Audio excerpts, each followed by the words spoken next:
Este va a ser un mensaje increíble para algunos de vosotros. ¿Por qué no he dicho para todos vosotros? Porque quiero destacar la importancia vital de que tomes la decisión de cambiar tu vida. Tú decides si vas a ser tú. Cambiar de paradigma requiere una decisión comprometida, porque va en dirección contraria a casi todo lo que nos han enseñado. Vamos a la escuela, tomamos un libro, lo leemos, hacemos preguntas sobre el contenido y luego pasamos a otro libro. La verdad es que no podemos entender el contenido de un libro de esta manera. Leer algo una vez y seguir adelante no sirve. Nuestro paradigma se construyó a través de la repetición, constante y a lo largo del tiempo. Es como se ha de cambiar. Pero esto carece de sentido para la mayoría de las personas, pues se relacionan como lo han estado haciendo a lo largo de su vida y según las educaron en el pasado, cuando en realidad no estaban recibiendo educación alguna. Simplemente recogían información. Seguro que conoces a personas con títulos impresionantes de universidades prestigiosas que luchan por cambiar su vida. No tienen suficiente dinero. No tienen un buen empleo. Si tienen su propia empresa, quiebran o desaparecen. Piensas, si son tan inteligentes, ¿cómo es posible que ocurra esto? Pero la verdad es que no son tan inteligentes.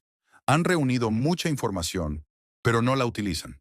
Su comportamiento lo controlan sus paradigmas, no la información que tienen. No hacen lo que saben hacer. Por alguna extraña razón no se dan cuenta. Nunca se detienen a analizar su propio comportamiento en relación con lo que saben. A lo largo de los años he comprobado que la mayoría de las personas que logran mucho éxito tienen una competencia de la que no son conscientes. No saben por qué les va tan bien. Pueden ser multimillonarios y haber levantado organizaciones prestigiosas, pero no pueden transferir ese conocimiento a sus hijos porque no saben por qué lo hacen. Dirán, bueno, simplemente lo hago. La gente piensa que estos individuos son muy inteligentes, pero en realidad no tiene nada que ver con ser inteligente. Tiene que ver con el paradigma, porque este nos controla en gran medida. El éxito que tengamos en cualquier empresa depende por completo de lo que ocurre en el interior de nuestra mente, no tiene nada que ver con lo que ocurre fuera de ella. A algunas personas les va muy bien incluso cuando la situación económica es mala. Incluso durante la Gran Depresión, no todo el mundo estaba sin trabajo. No todo el mundo estaba arruinado. A algunas personas les fue muy bien y ganaron millones de dólares. ¿Por qué les fue tan bien? ¿Qué ocurrió? ¿Por qué salieron ganando unos pocos? Porque construyeron el éxito en sus mentes. Tiene que ser un proceso de dentro a fuera, no de fuera a dentro. El mundo exterior nos controla porque nos han entrenado de esa manera. Nos han programado para dejar que el mundo exterior nos controle. Como ya he dicho, no basta con pensar en positivo. Eso no pasa de ser una ilusión. Se necesita un cambio de paradigma, y el paradigma conforma una multitud de ideas que están fijadas en nuestro subconsciente. Las ideas que se fijan en nuestro subconsciente se conocen como hábitos. Un paradigma es un conjunto de hábitos que están fijados en nuestro subconsciente. Es una idea que se expresa sin ningún pensamiento consciente. Simplemente tiene lugar automáticamente. Sabes conducir principalmente por hábito. No tienes que pensar para hacerlo porque estás programado para ello. Si analizas tu propio comportamiento durante 2 o 3 horas, desde que te levantas por la mañana, verás que la mayoría de los patrones de comportamiento que sigues no te van a hacer lograr el éxito que deseas. Entonces tienes que preguntarte, ¿por qué estoy actuando así? Todos los días haces las mismas cosas porque estás programado para hacerlas. Estamos programados para vivir como vivimos. En primer lugar, estamos programados genéticamente. Por eso nos parecemos a nuestros familiares, pues es algo que está incorporado en nuestros genes desde que nacemos. Cada uno de nosotros es la confluencia de un fondo genético que se remonta a muchas generaciones. Nos controla, controla todo lo que hacemos. El paradigma de una persona no tiene nada que ver con lo que ha aprendido en la escuela. Si una persona cuenta con un mal paradigma, tiene todas las de perder, incluso si tiene una gran formación. Su educación no le va a ayudar. En primer lugar, tenemos que entender cómo se forma el paradigma.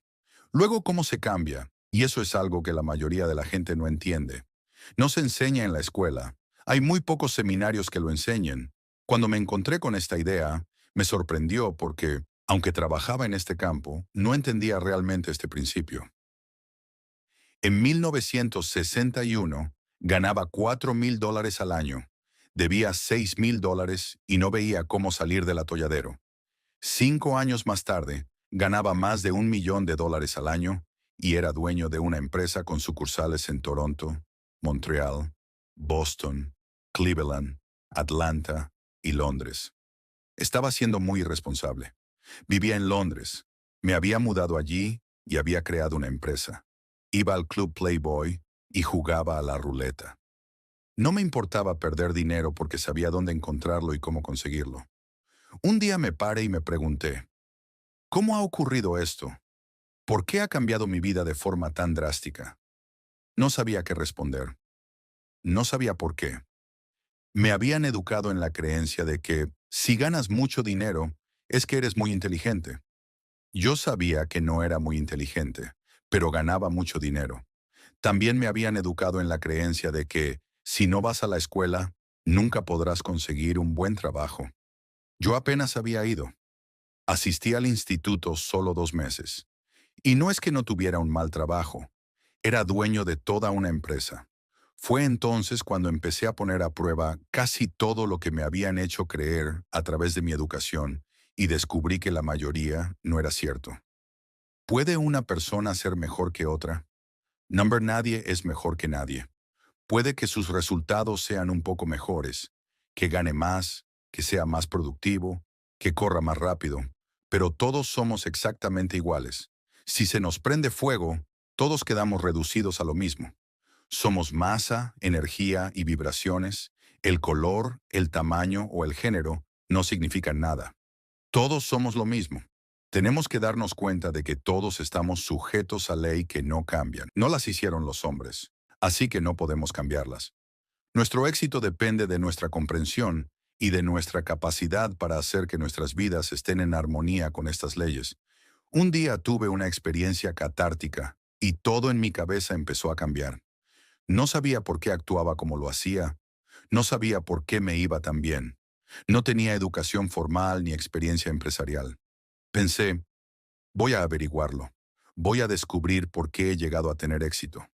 Me llevó 9 años y medio de concentración consciente y deliberada averiguar la respuesta. Cuando lo conseguí, lo único que quería era trabajar para revertir la situación. Trabajaba en el mantenimiento de edificios, empecé limpiando una oficina y acabé limpiando un montón de oficinas en distintas ciudades. Lo dejé y me fui a trabajar a la Nightingale Conant Corporation. Pasé de ganar más de $1,000,000 al año a $18,000 anuales. 5 años después, ganaba $33,000. Pero es que estaba dispuesto incluso a pagarles para que me dejaran trabajar allí por el material que tenían.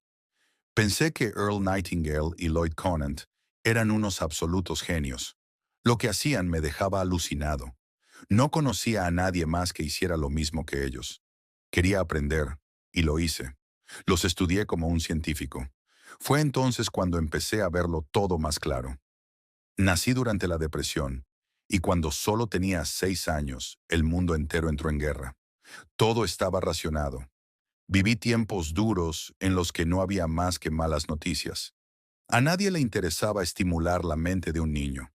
Mi madre estaba criando a 3 pequeños, así que salir adelante era lo principal. En el año 1961, empecé a escuchar los audiolibros de Earl Nightingale en mi pequeño tocadiscos y no pude parar. Nunca había escuchado a nadie hablar como Earl Nightingale. Pensaba que, si Dios tuviera una voz, sería como la suya. Desde entonces, me quedé fascinado con ese material. Nunca he dejado de estudiarlo desde 1961 hasta hoy. Ese material debería enseñarse en las escuelas, e incluso antes. De hecho, se puede enseñar a un bebé. Como pueblo, nos hemos obsesionado con el desarrollo del intelecto e ignoramos el desarrollo de la conciencia. Una persona puede tener doctorados en 2 o 3 ámbitos y, sin embargo, no saber cómo ganar dinero, cómo crear un negocio o cómo desarrollarse personalmente. La conciencia es la clave. Queremos ser conscientes, creo, de nuestra unidad con Dios, con la inteligencia infinita. Cuanto más conscientes seamos, más se reflejará en nuestros resultados. Al igual que la ausencia de conciencia también se refleja en ellos. Una de las publicaciones más famosas de Earl fue el audiolibro El secreto más raro, en el que decía que uno se convierte en lo que piensa. Cuanto más se analiza esta idea, más profunda resulta. Yo lo he llevado un poco más lejos, añadiendo que nos frenamos a nosotros mismos al elegir nuestros pensamientos. Tenemos que empezar por entender que solo hay una parte del universo que podemos cambiar, nosotros mismos. No podemos cambiar nada más. No podemos cambiar las condiciones o circunstancias que nos rodean. Tenemos que adaptarnos a lo que ocurre y seguir adelante.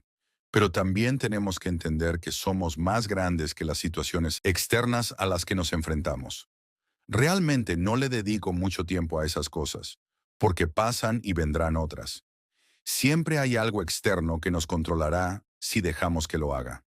Yo no elijo dejar que eso ocurra. Me controlo a mí mismo. Además, no es solo lo que pensamos, también es lo que interiorizamos, porque puedes pensar algo sin interiorizarlo. Tienes que interiorizar esos pensamientos. Tienes que dotarlos de emociones o no te van a servir de nada. Si los mantienes solo a nivel consciente, puedes estar pensando en la riqueza y vivir en la pobreza. Si no has interiorizado los pensamientos de riqueza, vas a seguir sumido en la pobreza. Neville Goddard, autor y conferenciante inspirador, antes conocido simplemente como Neville, lo expresó muy bien. Dijo que el futuro debe convertirse en el presente en la imaginación de quien ha creado las circunstancias de forma sabia y consciente. Se nos ha dotado de facultades mentales que no se le han dado a ninguna otra forma de vida. Todas las demás criaturas del mundo están completamente a gusto en su entorno. Se adaptan a ellas. En cambio, nosotros estamos totalmente desorientados porque se nos han dado las facultades mentales para crear un entorno propio. Y sin embargo, puedes exponerte al sistema educativo y no aprender nada sobre estas facultades superiores. La memoria, la percepción, la voluntad, la razón, la imaginación y la intuición son facultades fenomenales. ¿Pero comprendemos cómo funcionan? Como dijo el difunto autor de bestsellers Wayne Dyer, cuando cambias la forma de ver algo, lo que ves cambia. Si cambias tu percepción, cambias tu mundo. Tenemos una memoria perfecta. Tenemos una intuición perfecta. Todas nuestras facultades superiores son perfectas. Necesitan desarrollarse, pero ni siquiera se nos enseña que las tenemos, por lo que no se nos enseña a utilizarlas. La imaginación no es solo algo para jugar. Todo lo que vemos, el mundo que nos rodea, se creó primero en la imaginación y luego se plasmó en el plano físico. El mundo funciona mediante leyes. El ingeniero aeroespacial Wernher von Braun lo expresó muy bien. Cuando John Kennedy le preguntó, ¿qué haría falta para construir un cohete que llevara a una persona a la Luna y la trajera de vuelta a la Tierra sana y salva? Von Braun respondió, la voluntad de hacerlo. La voluntad es una de nuestras facultades superiores. Nos permite mantener una idea en la mente a la vez que excluimos todas las distracciones externas. Cuando te concentras en una idea, esa idea debe tomar forma. Como observó Andrew Carnegie, cualquier idea que se mantiene en la mente, sobre la que se vuelve una y otra vez, que se teme o se admira, comienza de inmediato a tomar la forma más conveniente y apropiada posible. Una de las primeras leyes del universo es la transmutación perpetua de la energía.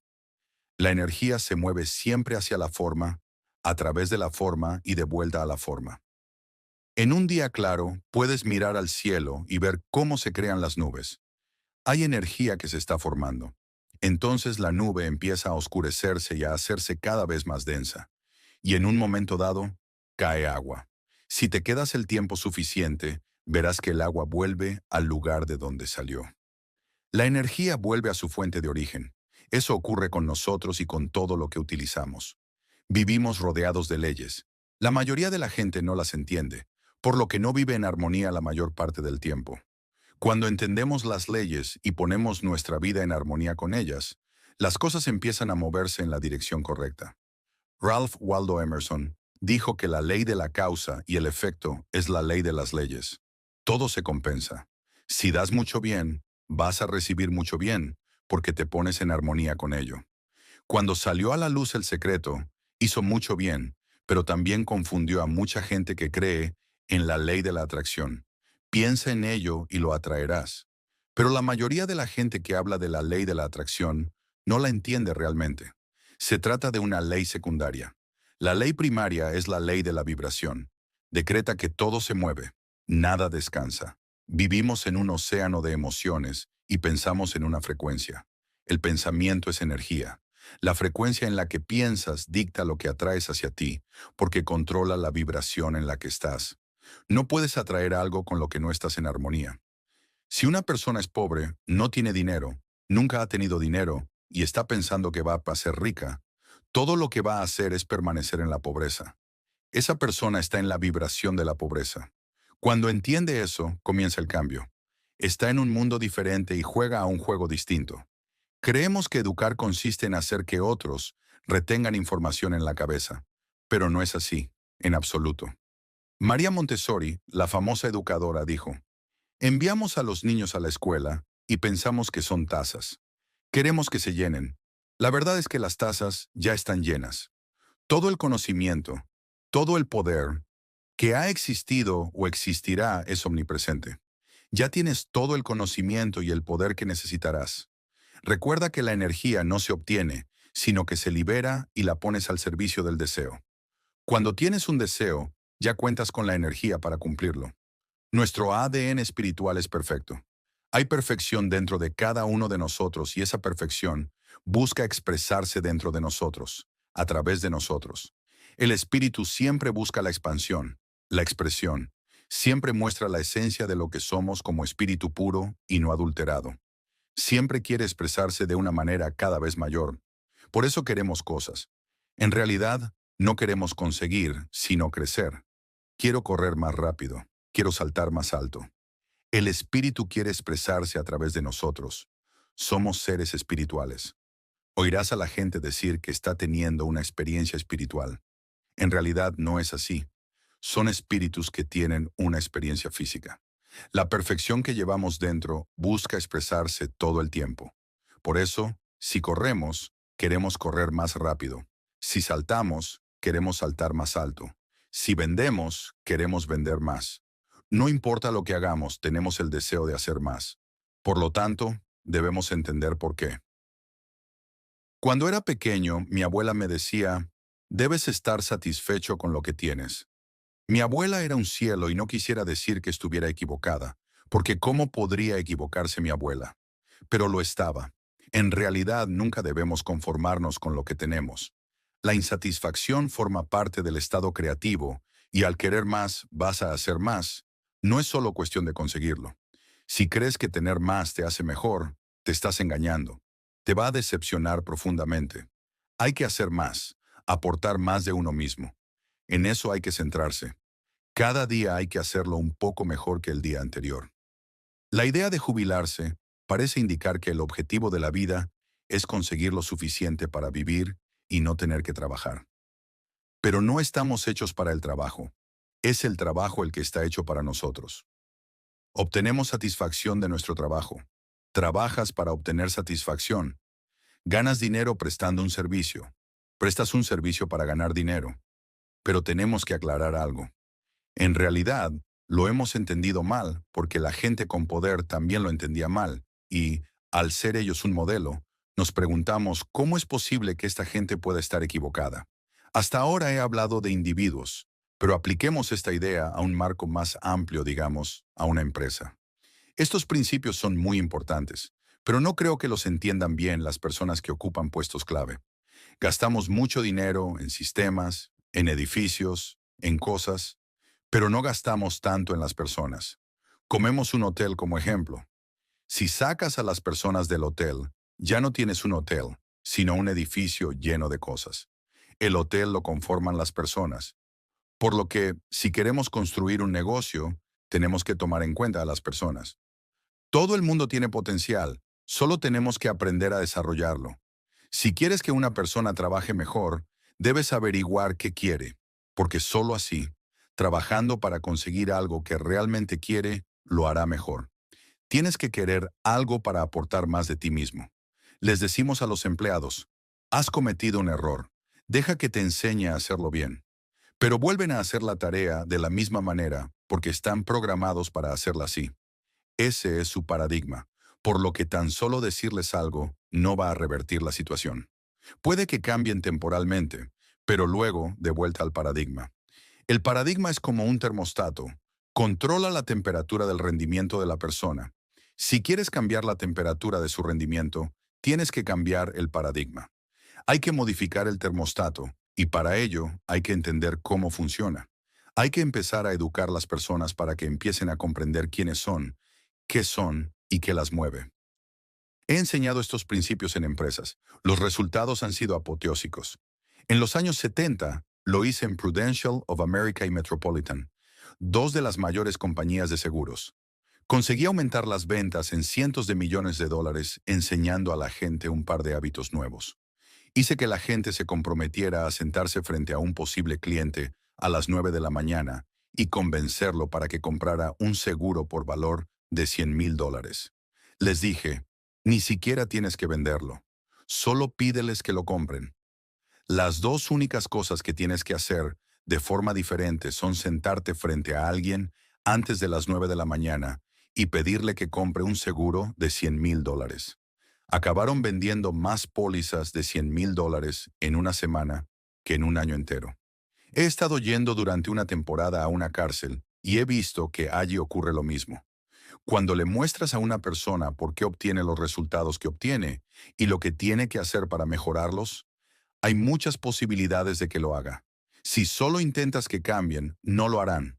La gente no se resiste al cambio, se resiste a ser cambiada. Si decides cambiar, lo harás. Si yo decido que vas a cambiar y no lo haces, te vas a resistir a cualquier otro esfuerzo por mi parte. Tenemos que hacer que la gente quiera mejorar, cambiar, ser más productiva. Para ello, tenemos que entender lo que los hace funcionar. ¿Cómo funciona su mente? Entender cómo funciona la mente no es solo una tarea de los psicólogos. Es para todo el mundo, porque la mente es movimiento y el cuerpo la manifestación de ese movimiento. Hay una historia sobre Mahatma Gandhi. Alguien se acercó a él a través de una gran multitud y le entregó un trozo de papel que decía lo siguiente: ¿podrías escribir algún mensaje profundo para que me lo lleve a casa? Gandhi escribió: yo soy mi mensaje. Si eres el líder, tienes que situarte en el nivel vibratorio en el que esperas que esté la gente que te rodea. Tienes que estar a la altura de los objetivos para tu público. Del mismo modo, si queremos que la gente a la que nos dirigimos se entienda a sí misma, primero tenemos que entendernos a nosotros mismos. Hemos de estudiar con ellos. Lo que más me gustaba de trabajar con Earl Nightingale era que siempre estaba estudiando. Lo hacía todo el tiempo. Era como Gandhi al afirmar, yo soy el mensaje. Pues bien, Earl era el mensaje. Yo observaba lo que hacía y lo que estudiaba. En una ocasión, tenía en un soporte para libros, en su escritorio, una obra de Thomas Troward, el autor inspirador de principios del siglo XX. Estaba abierto por una página determinada. ¿Qué tiene de especial eso?, le pregunté. He estado estudiando esta parte durante 3 meses. ¿La misma página? Singham. Cuando lo entienda, pasaré a la siguiente página. Empecé a hacerlo. Tengo todos los libros de Troward y los estudio todo el tiempo. Empecé a hacer lo que hizo Earl. Él fue el mensaje para mí. Creo que eso es lo que tenemos que hacer. Si vamos a guiar a la gente, debemos hacer lo que queremos que hagan. No tiene sentido decirle a la gente que haga algo si tú mismo no lo haces. Entiende tu propio programa. El paradigma es el concepto más importante que cualquiera debe estudiar. Lo controla todo en nuestras vidas. Y aunque creo que entiendo bastante bien este concepto, quisiera entenderlo mejor, así que sigo estudiando más. Si quieres cambiar algo, recurre a la repetición. Si solo te hubieran llamado por tu nombre una sola vez, no sabrías cuál es. Tuvieron que llamarte por tu nombre una y otra vez hasta que empezaste a responder a él. Muchas de las ideas por las que la gente se guía son absurdas. Ideas que alguien pudo haber originado hace 300 o 400 años, pero que se han transmitido en el ADN desde entonces y se han convertido en parte del ADN. Esta herencia se fue consolidando durante unos 280 días, desde la concepción hasta el nacimiento. Tu mente ha estado abierta de par en par. Todo lo que ha ocurrido a tu alrededor lo ha absorbido tu subconsciente. La mayoría de la gente empieza llevando las de perder, pero no pasa nada, porque eso se puede cambiar. Yo tenía 26 años cuando empecé a cambiar. Lo he hecho bastante bien, pues he ayudado a unos cuantos millones de personas, pero todavía tengo mucho que aprender. Llevo mucho tiempo en esto. Conozco por dentro las cárceles, las escuelas, las empresas. El ser humano es una expresión fascinante de la vida. Tenemos poderes increíbles encerrados dentro de nosotros. Si vamos a cambiar, tenemos que entender lo que eso implica. Si conduces un coche, has de entender para qué sirve la palanca de cambios. Tienes que entender algo del ordenador que usas si vas a trabajar con él. Hay programas en nuestro ordenador y dependemos de ellos. Si queremos realizar un cambio, lo hace quien escribe el código. Piensa que tu paradigma es como un programa que está en tu biocomputadora. Las personas que escribieron el código del programa que controla tu vida no sabían nada sobre la mente. Transmitían lo que habían recibido. Sin embargo, instalaron el programa a fuerza de repetición. Nos enseñaron las mismas cosas una y otra vez. Cómo usar una cuchara, cómo caminar, cómo poner un pie delante del otro, a base de repetición paciente, constante y espaciada. La actitud lo es todo. Lo bien que le vaya a alguien dependerá de su actitud, que se compone de sus pensamientos, sentimientos y acciones. Todo ello unido, como los colores del arco iris. He escuchado un audiolibro de Earl Nightingale, un magnífico ensayo sobre la actitud llamado La palabra mágica, una y otra vez, quizá 10,000 veces. Y la palabra mágica es actitud. Al escuchar repetidamente la grabación, tomé conciencia de lo que es la actitud. Luego tomé conciencia de mi propia actitud. Me di cuenta de que había adoptado una mala actitud sobre quién era y lo que era capaz de hacer. Tuve que tomar conciencia primero de lo que es realmente la actitud y, luego, acerca de cómo cambiarla. La cambié de la forma en que se había conformado. Otra persona la había construido a través de la repetición. Como lo que Earl tenía que decir sobre la actitud, iba en contra de todo lo que me habían enseñado hasta entonces. Escuchaba el mismo audiolibro una y otra vez. Tengo un ejemplar de Piense y hágase rico, de Napoleon Hill, encuadernado en cuero negro. He estado leyendo este ejemplar en particular todos los días desde 1963. Empecé a hacerlo a los 26 años. Mi hermana Helen, 2 años mayor que yo, tenía una amiga llamada Pat, que era una gran lectora. Siempre tenía libros, siempre llevaba uno consigo. Creo que había leído todo lo que había en la biblioteca local. Piense y hágase rico fue el primer libro que leí. Cuando el libro llegó a mis manos por primera vez, dije que no sabía leer. En realidad, no era del todo cierto. No sabía leer bien, pero podía hacerlo, más o menos como la mayoría de la gente, de manera un tanto rudimentaria. Cuando empecé a leer el libro, mi hermana le dijo a Pat, Bob ha empezado a leer. Cuando vi a Pat, me preguntó, Helen me ha dicho que has empezado a leer. ¿Es eso cierto? Sí, ¿y qué estás leyendo? Es un buen libro. ¿Te gustaría Piense y hágase rico? Ella sonrió. Unos meses después volví a ver a Pat. Me volvió a preguntar, Oye, Bob, ¿sigues leyendo? Sí, le dije. ¿Con qué estás ahora? Con Piense y hágase rico. Vaya, estabas con ese libro la última vez que te vi. Sí, le dije. Todavía lo estoy leyendo. Me miró de forma extraña. Unos meses después, Pat me preguntó de nuevo. ¿Sigues leyendo? Sí. ¿Qué lees ahora? Piense y hágase rico. Lo leí durante mucho tiempo. Estaba haciendo lo necesario para cambiar de paradigma. No lo sabía. No lo hacía deliberadamente. Simplemente me fascinaba lo que leía. Pat pensó que era un comportamiento extraño. Ella leía un libro y luego pasaba a otro. Era muy culta porque leía muchos libros, pero ni siquiera se conocía a sí misma. Trabajaba como responsable de mantenimiento y ella y su marido no tenían nada. Nunca llegaron a ninguna parte. Nunca lograron nada en sus vidas. Solo se las arreglaban como podían. Eran la más elevada creación de Dios, y ellos simplemente se las arreglaban. Como suelo decir en mis seminarios, cuando lees un buen libro por segunda vez, no ves algo en ese libro que no estaba antes, sino que ves algo en ti mismo que no estaba antes. La conciencia se crea a base de repetición.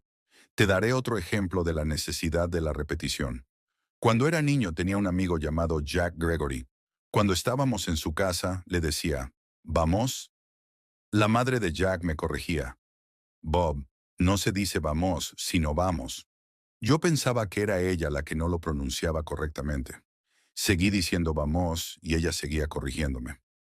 Entonces oí a alguien decir, vamos, en ese mismo contexto. Y luego a otra persona más. Entonces fue cuando empecé a decirlo correctamente. Cuando pronunciaba vamos, me detenía y procuraba pronunciarlo bien. ¿Vamos? Al principio me sentía muy incómodo diciéndolo, pero finalmente cambié mi forma de hablar. Ahora cada vez que oigo a alguien decir vamos, pienso inmediatamente en la señora Gregory. Ella había recurrido a la repetición para crear una conciencia en mi mente.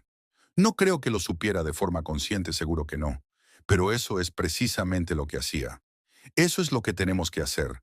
Crear conciencia de que lo que estamos haciendo, nuestro comportamiento habitual, no está dándonos los resultados que queremos.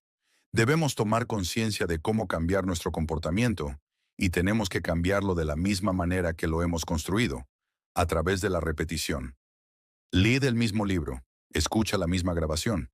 Si escuchas el audiolibro de Earl, la palabra mágica, un par de veces al día durante 6 meses, te garantizo que serás muy consciente de tu actitud y, aunque parezca mentira, te cambiará la vida. Todavía tengo mi viejo tocadiscos y los pequeños discos de 7 pulgadas que Earl grabó a principios de los años 60. Aún los escucho una y otra vez porque sé que puedo mejorar mi actitud.